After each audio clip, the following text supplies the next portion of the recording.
والصلاة والسلام على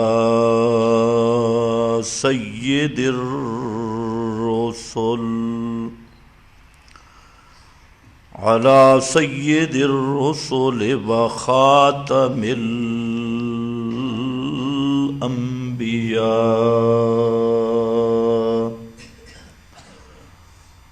أما بعد فأعوذ بالله من الشيطان الرجيم. بسم الله الرحمن الرحيم.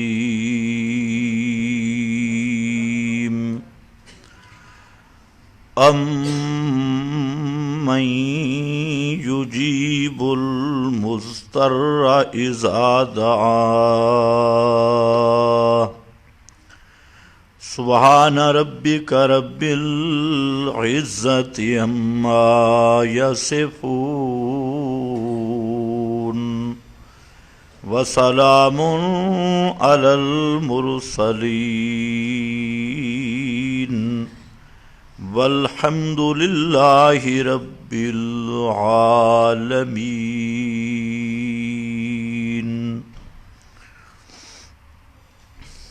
انتہائی قابل قدر بزرگوں اور بھائیوں، مسئلہ الہ اور مسئلہ توحید فی الالوہیت پر متعدد بیان آپ کے سامنے آ چکے ہیں. آپ اس سے اندازہ کر سکتے ہیں کہ اللہ رب العزت نے اپنی لا ریب اور بے عیب کتاب میں کس انداز سے مسئلہ الہ کو بیان کیا. ابھی تک آپ حضرات کے سامنے کئی بیانات میں صرف ایک ہی طرز اور ایک ہی انداز ذکر کیا گیا جس میں الہ کا معنی قرآن کریم کے حوالے سے کہ الہ کا مفہوم کیا ہے، الہ کی وضاحت، صرف اس نقطہ پہ ہماری گفتگو شروع ہوئی تھی اور اسی پر گفتگو چل رہی ہے. میں نے آپ کو قرآن کریم کے متعدد مقامات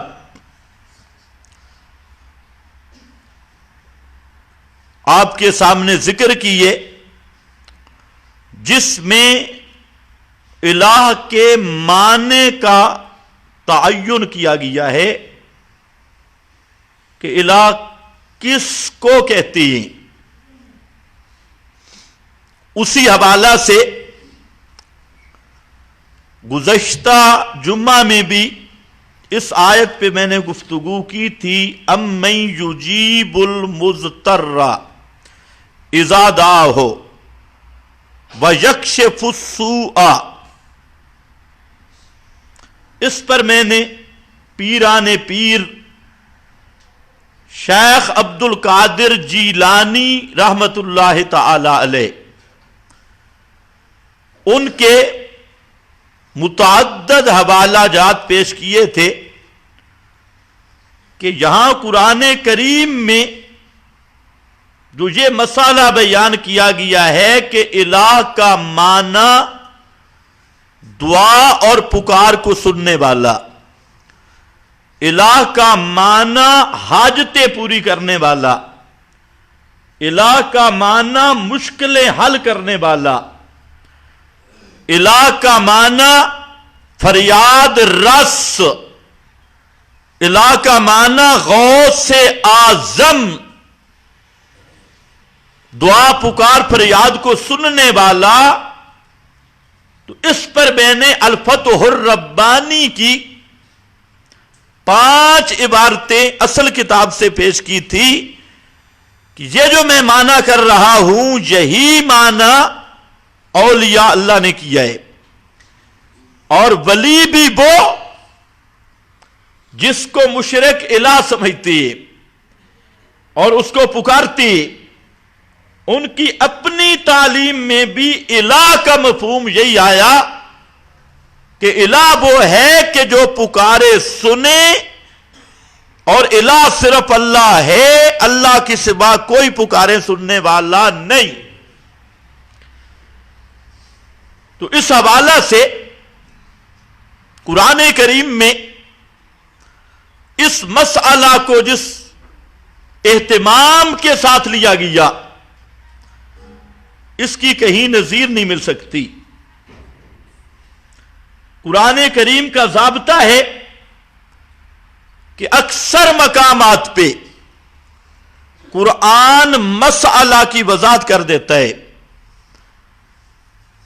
لیکن یہ وہ مسئلہ ہے کہ قرآن کریم نے اس مسئلہ کی جہاں وضاحت کی ہے وہاں اس کا حکم بھی بیان کیا، اور زبردست کر کے حکم بیان کیا۔ دوسرے لفظوں میں سب سے زیادہ فتوے، کفر کے فتوے، شرک کے فتوے، ارتداد کے فتوے، وہ اللہ رب العزت نے اس مسئلہ کے منکر پہ لگائے۔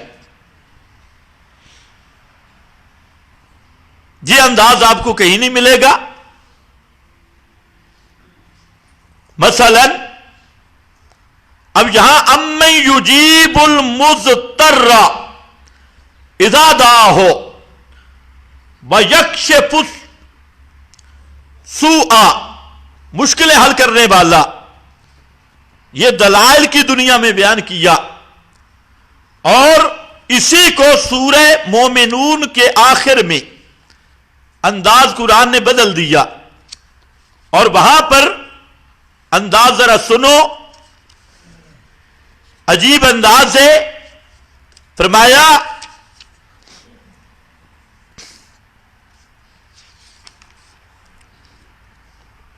آفا حسبتم انما خلقناکم عبثا،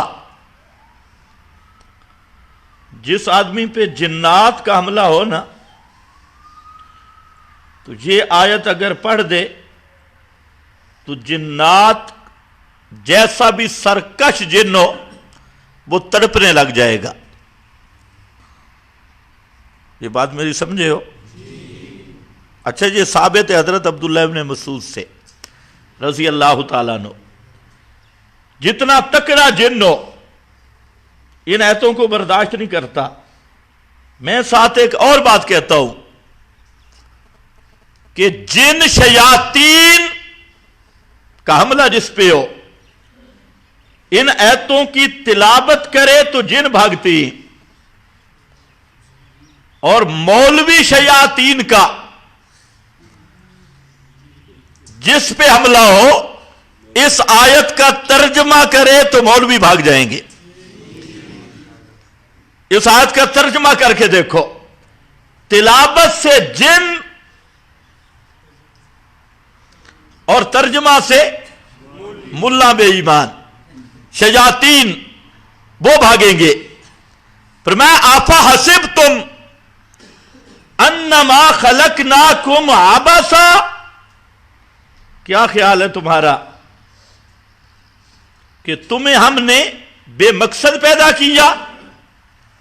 عبثا، تمہارے پیدا کرنے کا کوئی مقصد نہیں۔ سبحان اللہ۔ آفا حسبتم، کیا خیال ہے تمہارا ہم نے تمہیں بے مقصد پیدا کیا؟ وَأَنَّكُمْ إِلَيْنَا لَا تُرْجَعُونَ، کیا تم ہمارے پاس لوٹ کے نہیں آؤ گے؟ اگر قیامت نہ ہو پھر تو سارا جہان بے مقصد ہے۔ اگر لوٹنے والا دن نہ ہو تو اس کا مقصد ہے یہ سب بے مقصد کھیل تماشا ہے. فرمایا نہیں، اس جہان کو بنانے کا مقصد ہے اور تمہیں پیدا کرنے کا بھی مقصد ہے. اور وہ مقصد کیا ہے؟ ما خلقت الجن والانس الا لیعبدون. انسانوں اور جنوں کو پیدا کرنے کا مقصد ہے رب کی توحید کو بیان کرنا اور اس کو ماننا. لیعبدون کا معنی حضرت عبداللہ ابن عباس نے کیا لیوحدون. لیعبدون کل عبادت فی القرآن فہی بمعنی التوحید. جہاں پر بھی قرآن کریم میں اللہ نے عبادت کا حکم دیا کہ میری عبادت کرو تو اس سے مراد توحید ہے. خالصتاً میری عبادت کرو. یہ حضرت عبداللہ ابن عباس رضی اللہ تعالیٰ عنہ کا فرمان ہے. تو فرمایا تمہیں توحید کے لیے پیدا کیا. اور فتعال اللہ الملک الحق. جو بات بتانا چاہتا ہوں آگے کھڑیے. فتعال اللہ الملک الحق. بلند ہے اللہ الملک الحق جو سچا بادشاہ ہے. الملک سچا بادشاہ ہے. لا الہ الا ہو. نہیں کوئی الہ سوا اس کے. رب العرش الکریم معزز بڑے شان والے عرش کا مالک، عرش کریم کا رب. اب ذرا خیال کرنا ہے، یہ پوری تقریر آ گئی. اب آئے گا مقصد کی بات جو قرآن جہاں تک لے آیا. پہلا نقطہ کہ تمہیں با مقصد بنایا، بے مقصد نہیں بنایا. اور وہ مقصد تھا لیعبدون، یہی مقصد تھا. اور پھر فرمایا فتعال اللہ الملک الحق. بلند ہے اللہ جو سچا بادشاہ ہے. الملک الحق. اور وہ سچا بادشاہ لا الہ الا ہو. اس کے سوا کوئی الہ نہیں. جب نہیں تو فرمایا وَمَن يَدْعُ مَعَ اللَّهِ إِلَٰهًا آخر. مَن يَدْعُ مَعَ اللَّهِ إِلَٰهًا آخر. جو شخص اس کے سوا کسی کو مشکل کشا سمجھ کے پکارے، حاجت روا سمجھ کے پکارے، فریاد رس سمجھ کے پکارے، کرنیاں بھرنیاں والا سمجھ کے پکارے، کھوٹی قسمتیں کھڑی کرنے والا سمجھ کے پکارے، من یدعو مع اللہ الہا آخر لا برہان لہ بہ. لا برہان لہ بہ. اس کے پاس کوئی پکی دلیل نہیں. یہاں دو لفظ سمجھنے ہیں. مشرک جب پھنس جاتی ہیں، مشرک مولوی وہ کیا کہتے ہیں؟ جی اللہ کو چھوڑ کر کسی کو پکارنا یہ تو ہے ناجائز، لیکن اللہ کے ساتھ کسی کو پکارنا یہ جائز ہے. اللہ کو چھوڑ کر کے تو کہتے ہیں ہم جو یا علی مدد کہتے ہیں، یا عباس مدد کہتے ہیں، یا بری مدد کہتے ہیں، تو ہم اللہ کو چھوڑ نہیں جاتے. ہم کہتے ہیں اللہ بھی مدد کرتا ہے، بری بھی مدد کرتا ہے. تو اللہ کے ساتھ ہم پکارتے ہیں، اللہ کو چھوڑ کر نہیں پکارتے. یہاں قرآن کریم نے فرمایا من یدعو مع اللہ. من یدعو مع اللہ. جو شخص پکارے، بات پھر پکار کی آ گئی، یدعو مع اللہ، اللہ کو بھی تے غیر اللہ کو بھی. جب یہ مسئلہ واضح ہو گیا لا الہ الا ہو، اب جو غیر اللہ کو مشکل کشا حاجت روا سمجھ کے پکار رہا ہے اس کو الہ سمجھ رہا ہے، اور میں یدعو مع اللہ الہا آخر لا برہان لہ بہ، فرمایا اس کے پاس کوئی برہان نہیں ہے۔ برہان کہتے ہیں قطعی دلیل کو، جس کا نام دلیل ہے، اس کے پاس کھچ ہے، برہان نہیں۔ کھچ سمجھتے ہو کہ نہیں؟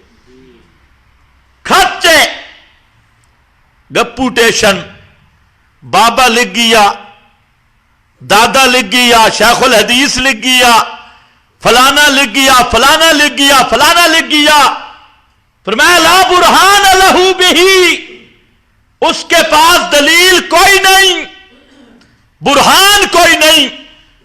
اور کتاب اللہ کا مسئلہ یہ ہے، محمد مصطفیٰ کی دعوت یہ ہے کہ عقیدہ برہان سے ثابت ہوگا۔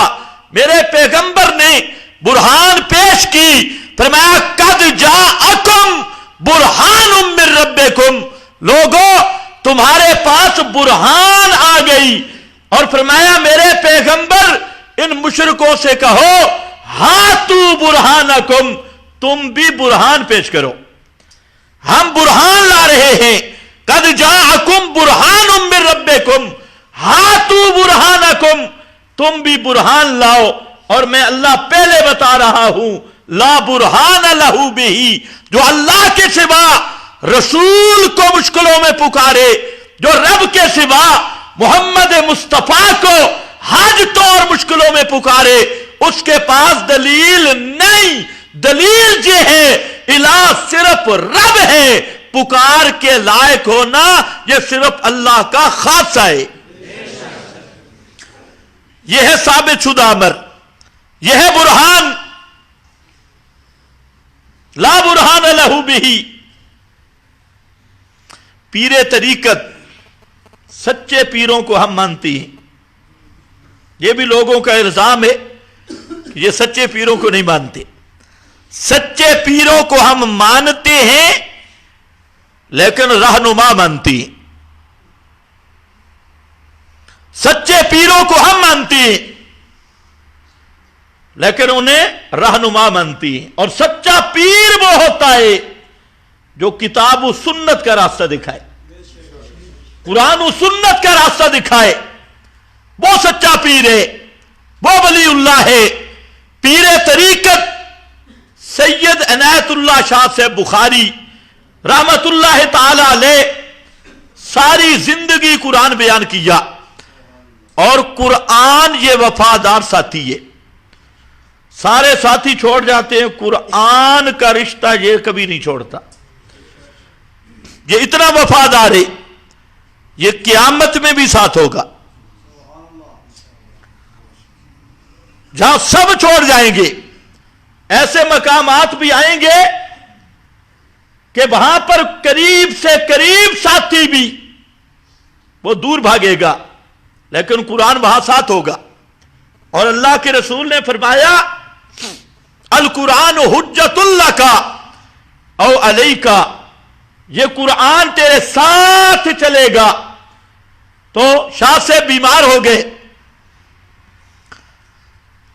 غشی کا عالم تھا، بولنا شولنا بند ہو گیا، تو ہمارے گجرانوالہ کے ساتھی ہیں مولانا رسول اللہ خان راشد، تو وہ وہاں پر پہنچے تو انہوں نے یہ ایتیں پڑھنا شروع کی۔ تو ڈاکٹر کہتے ہیں مولوی تمہارا دماغ خراب ہے، یہ تو غشی میں ہے۔ تو انہوں نے کہا نہیں، میں کچھ چیزیں ان سے میں کچھ بات کرنا چاہتا ہوں۔ انہوں نے کہا بات ہو کیسے سکتی ہے؟ تو خیر اس نے کہا کہ میں آپ تھوڑی سی مجھے اجازت دیں۔ 3 دن تک ہوش نہیں تھا، تو استغراق کی کیفیت تھی، تو مولانا رسول اللہ راشد صاحب نے یہ ایتیں پڑھنا شروع کی۔ جب یہاں پہنچے نا من یدعو مع اللہ الہا آخر لا برہان لہ بہ، تو شاہ صاحب نے جو انگلی کی اللہ اللہ، وہ ڈاکٹر حیران ہو گیا کہ یہ کیا؟ تو کہتے میں یہی چیز بتانا چاہتا تھا جو ساری زندگی قرآن بیان کرے، قرآن باوفا ساتھی ہے، قرآن چھوڑنے والا ساتھی نہیں ہے. تجھے موت تک، قبر تک، حشر تک، جنت میں لے جانے تک قرآن کی سنگت چلتی ہے. یہ ایسا ساتھی ہے جس نے ساری زندگی قرآن بیان کیا. ان کی یہ اشاعت التوحید و سنہ کے اکابرین، ان کی یہ خصوصیت ہے کہ جب یہ مرنے موت کے آخری سانسوں میں پہنچے تو ان کی زبان سے قرآن ہی نکلا.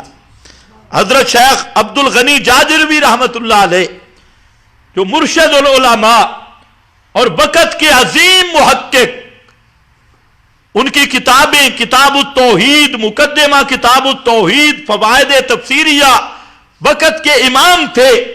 اور جب وفات کا وقت آیا تو آخر پہ ان کی زبان پہ یہ جاری تھا، انت ولی فی الدنیا والآخرہ توفنی مسلما والحقنی بالصالحین. اس نون پہ پہنچے تو روح پرواز کر گئی.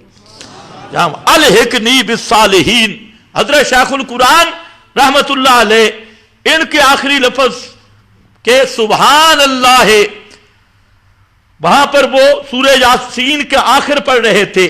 اسی طرح مولانا حسین علی رحمت اللہ علیہ ساری زندگی قرآن کا درس دیا، لوگوں کو قرآن پڑھایا، اور پوری دنیا سے لوگ آئے قرآن پڑھنے. اور جب آخری وقت آیا حضرت کی زبان پہ یہ لفظ تھے، وَلَهُ الْكِبْرِيَاءُ فِي السَّمَاوَاتِ وَالْأَرْضِ.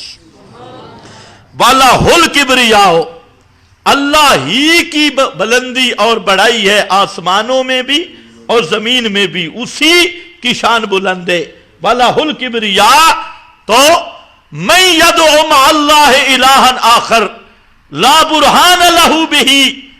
آگے ذرا خیال کرنا، لوگ کہتے ہیں جی ان مسائل کا تو قیامت کے دن سوال ہی نہیں ہوگا.